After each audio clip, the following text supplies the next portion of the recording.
Summitry, Gorbachev and Reagan, 1988. The time for negotiating is over, so the papers say, and the cameras perch above the wintered tarmac, crows ready on the parapets to regurgitate each abject morsel of laundered pomp, windswept ceremony. Talk of today's annihilation is banished with a handshake. They were just as scared as us, it seems, feeling the pinch, rubbed better by that handshake and the squeak of a nib across well-laid vellum bound in neutral plum. Then another handshake, this one to relieve reporters on their feet for hours before signing.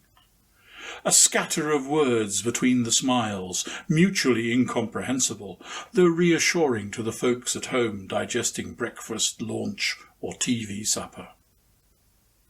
Behind each proper man, gentlemen, armpits subtly bulging, shift with nerves as the pens of peace are stowed away.